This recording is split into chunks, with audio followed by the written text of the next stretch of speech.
Hi there, BookTube. It's Roz, and it's 10th of December as I record this, which means we're 10 days into the Remember December Rereadathon.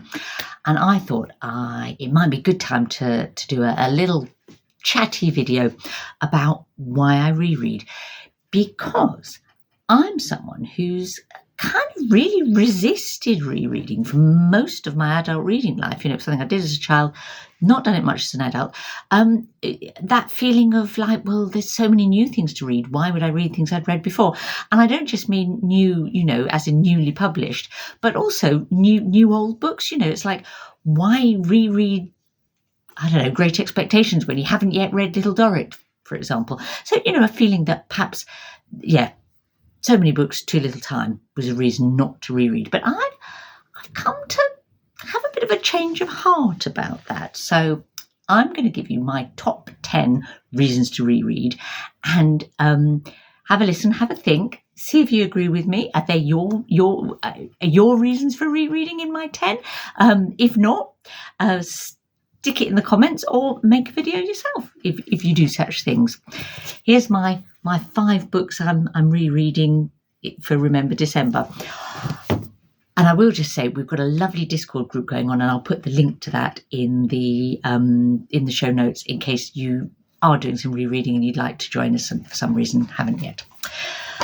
So reason number 1 of the 10 is the most practical reason for rereading, and that's when you run out of books. Now, it's not really a thing now, I guess, but it absolutely was when I was a child. By the time you'd run out of your Christmas books and birthday books, and my Christmas and birthday were close together, so that could happen by March, or even sooner.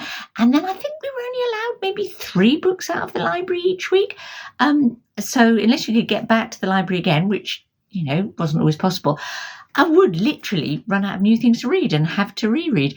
Happened sometimes on holiday as well, when I was a young adult. There's only so many things you can carry. And thank heaven now for the wonderful boon of ebooks, because I never have to run out of books again. So that was a big reason for me, but it's kind of gone by the wayside. All the rest, the other 9, are all reasons I reread still, I would say. And so number 2 in my list of 10 is the comfort reread. And this is one that people often talk about when you talk about rereading. People often express this as a key reason, I think, for rereading. And, it's, I think, if you're ill or you're feeling a bit low for whatever reason, fatigued, there's something about rereading something that is predictable, because you've read it before, you know what you're going to get. Perhaps it's something that will cheer you up. It's safe, it's reassuring, it's reliable. The quality is reliable. You're not going to worry, am I going to like this? You like it. I know that I've used Jane Austen's Pride and Prejudice like that at times in my life. It's without doubt the book that I've reread most often for that reason. What's yours? Your ultimate comfort reread? I'd love to know. Little Women, I think, for some people, but yeah, there's a few around, aren't there? Reason number 3 is kind of linked to that, but a little different, and that's to relive a book or recapture the kind of feeling or experience that you had reading it before, and that it will give you. When I reread Jane Eyre, say, by Charlotte Bronte, I know the kind of roller coaster of emotions it's going to take me through, and it's a pleasure to re-experience those. But it's not just about comfort. Now, Clarice Lispector, the Brazilian author from 20th century Brazilian author, I've reread several of her books. Agua Viva is one that comes to mind, because the reading experience was so mind-blowing. I thought, I need to feel that again. I need to go through that again. Reliving, re-experiencing something. Reason number 4 is one that I know is quite important to a lot of people, less so to me, but it feels worth mentioning. And that's rituals and traditions. What do I mean by that? So I know some people will reread a particular book at certain times of the year. Say, for example, A Christmas Carol by Charles Dickens every Christmas, or, we've got a box of Christmas books that I've saved from when Alfred and Tilly were young, and Tilly used to reread Rumour Godden's The Story of Holly and Ivy, a sort of lovely Christmas story from the 1950s. She used to reread that every Christmas as like almost as a ritual. I know that there is a group of booktubers who always read 84 Charing Cross Road every New Year's Day. Sarah of Hardcover Hearts is one of those. I'll link to her below.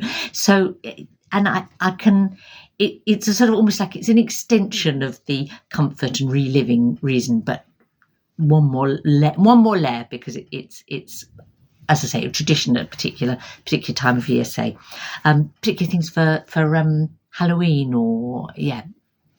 So, tell me if you have one, or some other ritual or tradition, a family or friends one. And that brings me to reason number 5 for rereading, and that is to share the enjoyment of a book with others. Now, any of you who've read stories aloud to children will know there is a special pleasure in rereading one of your childhood books, one of your childhood favourites, with another child, passing it on to the next generation and having that shared experience. And I can't tell you what joy I had when Alf and Tilly were young, rereading my favourite childhood books with them, Arthur Ransom's Swallows and Amazons, C.S. Lewis, the Narnia series, Paddington, so many. And it was such a treat. But it's not only about children. I know, you can reread an adult book so that you can talk about it with another adult. The last couple of Octobers, we've chosen group reads that were rereads for me, but there was something really lovely about rereading it and rediscovering it because I was sharing it with a group of other readers. Tilly, I think, has reread a number of books aloud with her partner that she loved or he loved, but to introduce them to each other. Yeah. So sharing was reason number 5. Reason number 6 is a little more sophisticated, maybe. It's about giving a book another chance, a second chance. There are books that we maybe read, I don't know, at the wrong time, whether we're in the wrong mood or we were the wrong age, or, the circumstances were wrong.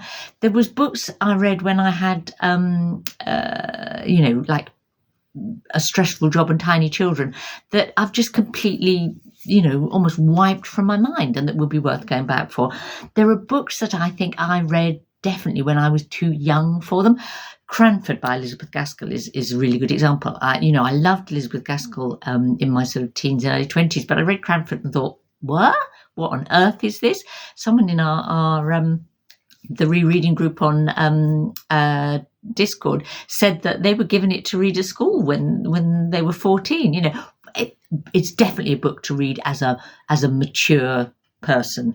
That's the moment to read Cranford. So that second chance can be important and give you a chance to feel differently about a book that you feel you might like if the circumstances and the timing was right.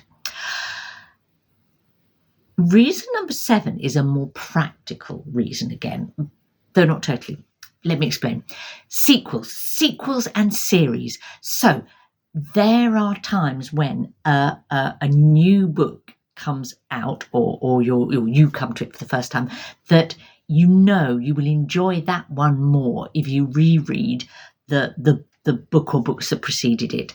Now, an example for me was I absolutely was amazed and delighted by Hilary Mantel's Cromwell series. So it's a trilogy, and I read Wolf Hall and loved it. A couple of years later, Bring Out the Bodies came out. I read that, loved that too.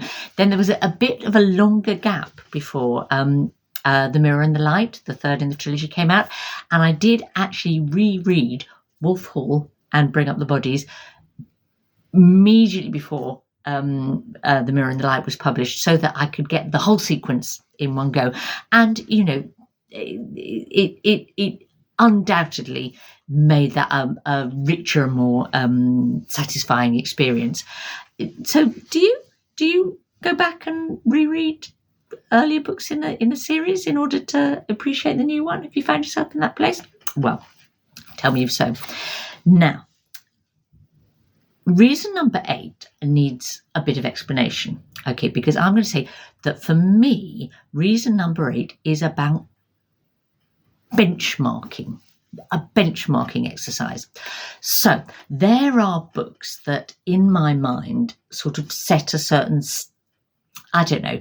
standard for what a book can be, and that I'm almost, subconsciously measuring up other books against those. But if it was quite a long time ago that I read them, it's good to go back and think and reread them and think, well, how does this compare with the things I'm reading now? If I in my head I'm thinking this is good but not as good as Middlemarch, well, how long since I read Middlemarch can I keep using that as a benchmark in my head? It's something that works for classics, but also more recent books, I think. Or when you think, oh yes, that's definitely one of my favorite books of recent years, and then it gets a bit grey and muddled. So yes, I think I should do it more, perhaps, with relatively current books as well as doing it for classics, which is I definitely do. Which kind of links with reason number 9. Reason number 9, I will say, is about reevaluation. Now, there are books that I have a suspicion that when I reread them, I may feel differently about them because my standards have shifted. So there are books that when I've reread them and reevaluated them, I've been really surprised that I didn't remember how, sort of racist or sexist they were. For example, Gabriel Garcia Marquez is a good example. Brilliant writer. I do, really still love his books. But when I think probably Tilly read Love in the Time of Cholera or 100 Years of Solitude, and she said to me, yeah, he's a real misogynist, Ros, hadn't you noticed? And I had to go back and reread some of his work to make that reevaluation. It doesn't mean, that I then despise a writer or for that. But when it was something that was, if it's 19th century, that's one thing. But when it's something that was written in like the 80s or 90s, I might think, well, yeah, maybe I do feel differently about this book. And it's a healthy bit of reevaluation. Or, take a book like Lolita by Nabokov, a fine classic. But I was quite interested to reread it, to do that reevaluation of, did I really understand the full ramifications of that story when I read it the first time? So, yeah, I think, and I think it became both more literally admirable and more disturbing as a reevaluated read. And that brings me to reason number 10, which is probably my top reason for rereading books. And that is about getting a deeper appreciation of the book. And I'm someone that reads a lot and reads fast. Okay. And I think that can mean that I don't get everything out of a book that I could on the first reading.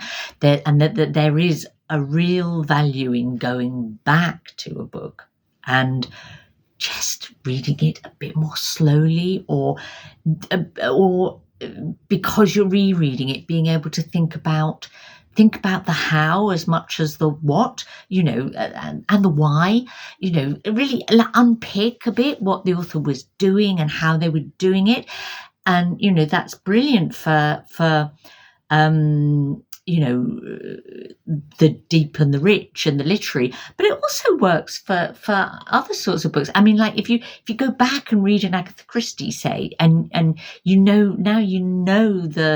the twist, the outcome, or whatever, you can see how she's building that up, see how she's giving, what clues she's giving you or not giving you. So it's just getting a deeper understanding of the book and of what the author was trying to do. And some things maybe get in the way of that first time around. Romola by George Eliot is an example where the first time I read it, I liked it, but I was a bit mind-boggled by the fact that it was set in the early Renaissance Florence rather than England or Europe in the 19th century, and that kind of stopped me from getting the most out of that book. So I actually reread it, only about a year later, and it sort of went from being here to right up here in my joy and pleasure, because I could get that deeper appreciation that a rereading offers. So those are my 10, and tell me about yours. Agree or disagree? I'm always happy to have a conversation.